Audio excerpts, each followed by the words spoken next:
I am here with my dear friend Dandapani, and there are souls that have met before, and I think ours have. We've only been friends for a little over a year, but I consider you a dear friend, so thank you for coming. Well, thank you for having me, Eric. Likewise. Yeah. All right, let's get right into it. Okay. You were a monk for 10 years. What's that like?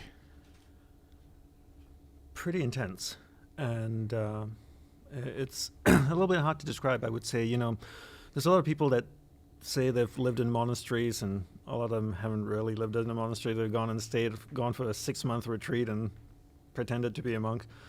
But where I went was the real deal. My guru had started a traditional Hindu monastery. It'd been around for now almost 50 years.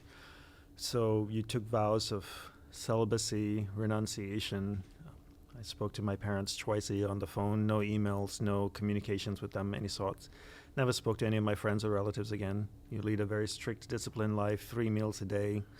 You live in a tiny hut that's 10 feet by 10 feet by 10 feet with no plumbing, electricity, toilet, nothing. And it's intense training throughout the day, 24 hours a day. There's no let up at all. Even you get to train to sleep, work in your sleep.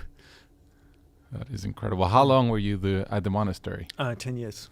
10 years. Yeah. Was it a difficult decision to leave the monastery? The most difficult decision I've ever made in my life. Why? Because joining the monastery, becoming a monk was something I'd always wanted to do. I wanted to be a monk since I was 4 or 5 years old. I was very clear. Wow. And then it wasn't until about 8, 9 years old I realized it wasn't about becoming a monk, it was about enlightenment. That was my purpose in life. Becoming a monk was the most efficient way to enlightenment. Hence, I wanted to join the monastery, and I never knew any other life.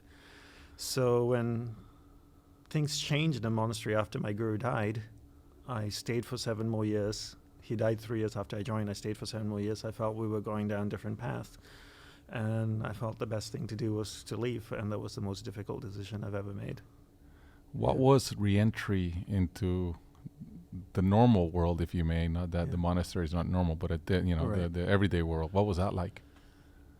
It was interesting. I think I was so sad, honestly, about leaving that coming into the world, I was just so determined to rebuild my own monastery, which I'm doing in Costa Rica. Even though I'm no longer a monk now, I'm technically a priest, and in Hinduism, priests can get married. I'm recreating my own place. I said, you know what? I'm just going to build my own. That is amazing. So I know that you just returned from Costa Rica where Yeah. you're building your own monastery. Tell us a little bit about that. Yeah. So technically, it's not a monastery. It's an ashram. It's a retreat center. We have 33 acres of land. We're creating a botanical garden because I'm passionate about the environment as well and want to educate people about earth and plants and trees. And, we need a place to live in 100 years from now. Our children need a place to live in. So we're doing that. And then the other thing also is that, I gave up so much in my life. Well, not so much. I gave up everything and everyone in my life to go live in a monastery, to study with an amazing teacher, and there's all these amazing tools and teachings which I've used in my life to create so many wonderful things. But most people don't have access to that. How many people want to give up everyone and everything in your life, go live a celibate life in a monastery and undergo the rigorous training that I did? So one of the goals with Costa Rica is to create a place where we can train individuals who want to learn and grow and share with them this amazing tools and teachings. And basically the goal is to empower them with these, and then they go away and they choose to do what they want with them. That's incredible. Yeah. I can't wait to go. I want to be one of the first ones, so I'm coming.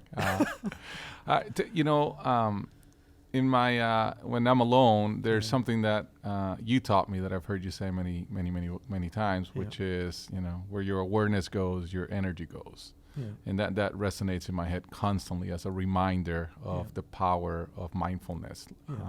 Tell us a little bit more about mindfulness and kind of the framework on how to think about it. So it's a saying that my guru coined. I have to give him credit for it. Where awareness goes, energy flows. Essentially, it comes down to this concept that there are two things we need to understand. There's the mind and there's awareness. We're not the mind, rather we're awareness traveling within the mind. So look at awareness as an individual traveler, the same way that I'm in Charlotte now. I can go to New York tomorrow, I can go to LA tomorrow, and no matter where I go, I'll have different experiences. So if you look at yourself as not being the mind, but rather being awareness, and you can travel to different areas within your mind. So your awareness can go to the happy area of the mind, to a sad area of the mind, to an enthusiastic area of the mind. And wherever that awareness goes, energy is flowing to that area. And energy is like water. If you want something to grow, put energy into it. If I took a watering can and I watered a garden bed, would the weeds grow or the flowers grow? Both, right? Mm-hmm. Whatever I water grows. So whatever you water in your mind will start to grow. So in order to develop something in your mind, move your awareness over there, right? Shift your awareness there so that that's where your energy flows. Once your energy starts to flow there, that thing starts to grow and manifest in your life. And you probably can say more to this, that, everything in life is created in the mind first. Right. You had an idea of red benches at some point. It started as a spark in your mind, right. And then you kept thinking about it and thinking, and then you created it, and then now it's manifesting. Yeah. So the whole concept with awareness in the mind, learn to control where your awareness goes in the mind. Yeah. And once you do that, you can control where your energy is flowing. Once you can control where your energy is flowing, you can control what's manifesting in your life. So basically, if we're willing to put in the work, can become anything. Pretty much. The 4 stages of manifestation. The first stage is impulse. You get a flash going, you know what, I'm going to create a business called Red Ventures. You might not have the name, but you say, I'm going to do this. Yeah. The second stage is pulse. Now you start thinking about it. You have the impulse is the flash, the first stage, the idea. The second stage now is pulsing. You start thinking about it. Can I do this? How should I do this? Where should I do this? How many people should work for me? What's it all about? And the third stage is creation. Right. That's the toughest part, where you're actually building the whole thing. Yeah. And then the fourth stage is the easy part, which is the manifestation. Here it exists. So you got impulse, pulse, creation, and manifestation. Yeah. But it all starts in the mind first.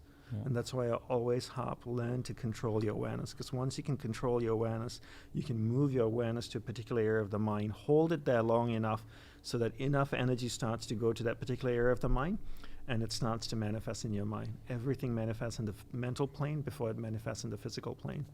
So if you had someone working with you that was a worrier, that is constantly worrying, always goes to the worst place possible. Yeah. And it's been like that forever. Maybe it's what he or she observed at home. Mm-hmm. It's a habit that has been. It's where awareness has gone all the time. Yeah. Can that person stop being a worrier? For sure. Very easy. I'll tell you a story my guru shared with me. So he was born in 1927 in Lake Tahoe. And when he was 7 years old, so 1934, they were traveling in the car back home, him and his dad and his mom and himself, and it was snowing really heavily. And he started to get really worried because he was going to miss his favorite radio program called Captain Midnight. Right. And back then, there's a guy with a mic like us going, Captain Midnight, right? And there's no rerun. So if you miss the show, you miss the show. It's 1934.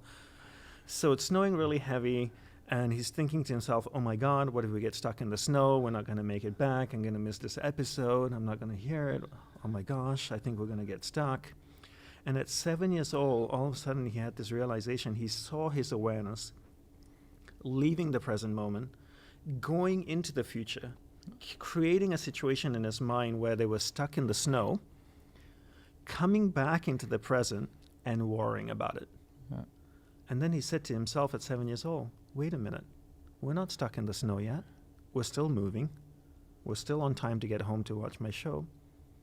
I'm all right now. Mm-hmm. So he came up with this beautiful affirmation at 7 years old where he kept saying to himself, I'm all right now. If I kept my awareness here in the present moment, I'm okay. But if I allow my awareness to go into the future, create situations that haven't happened, come back to the present, and then worry about them, that's what worry is. So once you understand what worry is and you understand how to control awareness, you'll never worry again. Right. Because worry is really allowing your awareness to go into the future, right, create things that haven't happened, come back to the present, and worry about them. I read a quote, and I don't know who it was, but it's around the same theme that I have used, and I actually have used as one of my living mantras, mm-hmm, which is, I have lived through a lot of great things in my life, some that have actually happened, which means I've actually let my awareness go to a place that is much happier than I can't even imagine outcome, and I live there. Yeah. Right? So in many ways, you can actually use your awareness, as long as you don't go into la-la land, so to speak, to actually live a happier existence, because if you project the future to be happy, that's a positive reaffirmation. It is. And, if you look at awareness as a traveler again, as an example, if I'm in Charlotte, and I'm sure there are good neighborhoods in Charlotte and there are dodgy neighborhoods, right? Yeah. I can choose where I want to go. Right. I can choose to go to a dodgy neighborhood, have dodgy experiences, or go to a nice neighborhood and have nice experiences. The mind's the same way. You have areas that are worry and sadness and anger and jealousy, and then the areas of the mind that are positive and uplifting and creative and inspiring. Choose where your awareness goes. And once you can harness your awareness and move it to an area of the mind that's positive, you can create an amazing life. The thing important I always tell people to remember, Rick, is that you live in your mind 24 hours a day. Yeah. You don't live with your spouse all day, with your kids all day, with your friends all day. But your mind is with you 24 hours a day. So learn to control your awareness in your mind. Right. If you can give people a simple tip to at least be aware of their awareness as a start, right? What's a good exercise? What is a good practice to have to do that? That's a good question. I would say, find one reoccurring event in your day. So, for example, if you live with a partner or a spouse, and just say you live with your wife, every day you spend maybe half an hour speaking with her or having dinner with her. So that's a reoccurring event every day. It's like the Truman Show. It's happening every day, right? Right. So use that as an opportunity to observe where your awareness is going. So if you're sitting with your spouse and having dinner with her every day, just say you go home every day at 7 and you have dinner with your spouse from 7 to 8. Use that as an opportunity to observe where your awareness is going. Can you keep your awareness on her the whole time? Or is it drifting away? And if it drifts away, then bring your awareness back. If it drifts away, bring it back. And it comes down to repetition, and training your awareness over and over. It's relentless, hard work of bringing your awareness back. And what you'll find eventually is that your awareness goes away for 2 minutes initially before you bring it back. Then eventually it goes away for 90 seconds, then eventually 60 seconds, then 30 seconds. And then eventually you get so good, you start to see your awareness drifting away like a balloon leaving your hand, and you reach out and you grab the string. It'd be like that, and you hold it there. And then eventually you're just completely present. And that's how you train it. But you find a reoccurring event, because that reoccurring event is the opportunity to practice a tool. It's like a controlled environment. It's a controlled environment, and it's happening every day. So use it, leverage it as an opportunity to work with your awareness. Think about in this world of social media, we have introduced the complete opposite. Completely. Of, it's like that ball that is floating around now, it's going hyper speed. All over the place. Probably becomes harder and harder to be aware of your awareness or control your awareness because it's actually moving faster. And, I always say, we become good at whatever we practice. And practice doesn't have the ability to discriminate between what's good for us and what's not good for us. Whatever you practice is what you become good at. If you look at the best athletes, musicians, artists in the world, they practice 7, 8, 9 hours a day over, and it's repetition of the same thing. They're not practicing new things. It's the same things. Like Nadal. I mean, I'm not a tennis player or expert in tennis, but do you think he has 1 million different types of serves? Probably not, right? He probably must have a handful of them, and he just practices them over and over again. How many times do you think he does his serve? 1,000, 10,000, 100,000, 1 million times, right? So if you're on social media and your awareness is jumping around from one thing to another over and over again in a space of, minutes, and you do this hours every day, what would you be good at after 6 months? It's just like awareness and hyperspeed all over. Exactly. And then and then when you sit down to actually do something of value, sit down with a friend or loved one or play a sport, how do you expect to concentrate? You can't, because you've been practicing distraction all day. That is so true. All right, let's go to the other side of the coin. And another term that I've learned from you is energy vampires. Right? So let's talk about that for a second. So this is based on the concept that we only have a finite amount of energy each day, right? And you have 100% of energy throughout the day. We're investing energy into people and things around us. But most of us never evaluate who and what we invest energy into. So, before we start, let me take a step back. I would say, we talked earlier about if you want to manifest something in your life, you put energy into it. Now, the law of thermodynamics states you cannot create or destroy energy, but you can transform energy from one thing to another. So if you can't create energy, then you only have so much energy you're working with. So I would imagine with running a company, one of the first things you want to do is make sure you're not losing money or hemorrhaging money. Is that a fair statement? That's a fair statement. Before you get more investment in, right? You want to make sure you plug all the holes. Life is the same way too. Before you put your energy into something, you want to make sure where are the holes in your life? Where are you losing energy? And people lose energy in 3 areas. People, things consume energy, and unresolved emotional experiences in the subconscious mind. Baggage that we've been carrying around our life that consume the conversations you have in your head, where you say something to somebody and then they respond in your head and then you get upset by what they said in your head, and then there's a full-on fight going on in your head for 10 minutes. That's hugely energy consuming, right? So people that consume energy, I call them energy vampires. So the one of the first step is to identify these people. And then I classify energy vampires into 2 categories: transient energy vampires and inherent energy vampires. Transient ones are people that are going through a difficult time and for maybe a period of 2-3 years are consuming a lot more energy. And inherent energy vampires are people that are, been sucking your energy for the last 30 decades. And it's best to slowly move them out of your life. Yeah, that's a hard thing to do, isn't it? It is, but for me, making those decisions come down to one single thing, is how much do I value my life? And I realize, even though I believe in reincarnation, I know I have one life as Dandapani, and I really, really value it.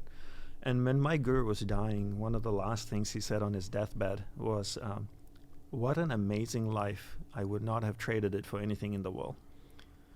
What an amazing life. I would not have traded it for anything in the world. Now, to hear a dying man say that, is life-changing, because how many people can truly be on their deathbed to be able to look back on their life and go, that was freaking spectacular. And I want to be in that place, right? I want to share something with you that I don't think I've shared with most.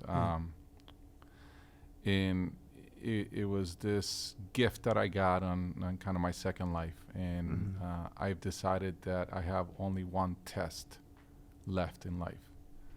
And the test is when I'm facing death and I know that I'm going to die, I'm going to ask one question myself: did I make the most out of this second chance? And that has given me a purpose and energy, a discipline about how I invest the only currency that matters, which is my time. Right. So I do believe in energy vampires need to be, eliminated from our lives. But I also think that there's more neutral energy that is wasteful. And I spend a lot of time with our, younger employees talking a lot about, you have a currency that is your time, and it's much more important than the money. And how do you invest that currency, especially early in your career, will determine the outcome of the journey you're on. Right. So there's also a notion that may not be a vampire, but the return on that energy is at best limited. For sure. Time and energy, a finite resource. Right. And for me, like you, my driving factor in my life to create what I want to create and do what I want to do is the fact that when I die, I want to be able to look back on my life and go, did I waste any time and energy? And my answer should be no. And I've created something meaningful. I've impacted lives. I've impacted the environment. I've served and given back. And I've worked on myself to be a better version of me than I am today. If I died the same version or a lower version, I would kill myself at death. That's funny. How do you get better at your level at managing, your awareness, managing your mind in that evolution? What practices do you do, and how do you measure that progress? I put myself in situations that will push me. So I never get upset in New York. There's nothing in New York that bothers me. I really don't. I just don't. But when I go to India, and I do retreats in India once a year, or in Asia, India particularly has a unique ability to push my buttons. And I would lose it sometimes. So I go to India once a year to practice not getting upset. And I'm very proud to say the last 3 years I haven't been upset once. That is wonderful. You know, I one of the Yeah. three things that I learned as my plane was going down was, you know, how much time I had wasted on negative energy. So Yeah. I am nowhere near the no negative energy, but I am very quick to realize when I'm in that state of mind, and very quick to Yeah. actually get out of it. You know, and I think that my hope is that I someday get closer to where you are. But I tell you, like, it's been so liberating to really almost really look for places where negative energy exists and just kill it, just kill it Yeah. and move on. Yeah. It's amazing how many people live with negative people, live with negative energy. And, you know, people give excuses, right? When it comes to friends and colleagues, it might be easier to kind of like walk away from. But when it comes to relatives and family members, it's harder to make those decisions. You know, whether a father might be a energy vampire or a sibling might be. And for me, that's when it's a really true test of how much you value your life. If you really value your life. So the way I look at it, Rick, you know, if I allowed someone to beat up on me, I can't be the best version of me. And if I can't be the best version of me, I can't serve the people and things that I love. Right? That is So very true. my obligation, my duty to the people and things that I serve, my goals, my purpose in life, requires that I be the best version of myself. In order to be the best version of myself, I need to protect myself from people that might abuse me physically, mentally, emotionally, verbally. Right, which are these energy vampires. How are you going to use these teachings in your parenting? Oh, I want to share with my daughter everything. You know, Yeah. you know, one of my greatest teachers, I would have to say, is this, and I've never shared this with anyone except my wife. One of my greatest teachers in recent years in my life is the caretaker that looks after our land in Costa Rica. His name is Jorge. Amazing guy, hardworking. I met him 5 years ago. His son was 3 years old. His son spends the whole day with him. You know, when I pay him at the end of the week, his son is there, watching us talk about money and writing down all the invoicing. His son is with him everywhere. And I look at the impact that he has had on his child and the kind of boy he is today. He's 8 years old. Yeah. You know, he rides horses bareback. You'll see him riding down the street. That's this great. 8-year-old kid with 5 other horses, you know, on his hands, reined in. And this kid's riding down the street. You know, he's so talented. He knows things. He's driven. He's responsive. That's one of the greatest characteristics of a mature soul is responsiveness. And what I mean by that is that if you see something needs to be done, you just go do it. You don't wait for someone to tell you. Right? There's a piece of paper on the floor, go pick it up. Right? You don't need someone. There's a dirty dish, wash it. I know it's not yours. Doesn't matter. Responsiveness was one of the qualities that my guru taught the monks to cultivate. Humility and responsiveness. And this kid is so responsive. But because he sees his dad, he's with his dad every single day. I go like, that's how I want to raise my daughter. I want to, you know, if I'm going to have a kid, then I want to invest my life into them, you know? But let's see. Check in with me again in a few years. I'm pretty sure you're going to be great at it. Let's talk a little bit just to close out the kind of the energy vampire. Do you have a tip, you know, practical tip for people on how do you recognize that you may have a vampire? Well, the first simplest thing to do is that, you know, when you meet with someone and you spend time with them, to say 5 or 10 minutes having a conversation, the moment you turn around to walk away at the end of the conversation, ask yourself, how do you feel? And you have 3 answers you can give yourself. It's multiple choice. 1 is uplifting, 2 is neutral, 3 is not uplifting. Uplifting means you turn around and you go like, wow, that was a great conversation. Neutral is you turn around and go like, I just feel This the same. is uplifting for me, by the way, so thank you. Oh, it is? Oh, hopefully it's at least neutral for you. No, it is very uplifting. It always is. And then the third one is you walk away and you go, oh my God, that was exhausting. So if you walk away and you go, that's exhausting, then you know that person's an energy vampire. And, you know, that person might be having a bad day, so you don't want to judge that person on one occurrence. But, you know, if you spend 40 occasions with that person over a period of 5 years, and 39 of them you walk away from and you go, oh my God, it's exhausting. It's fair to evaluate that person as an energy vampire. So that's the first step. The second step then is, you know, you talked about awareness and energy earlier, right? Where awareness goes, energy flows.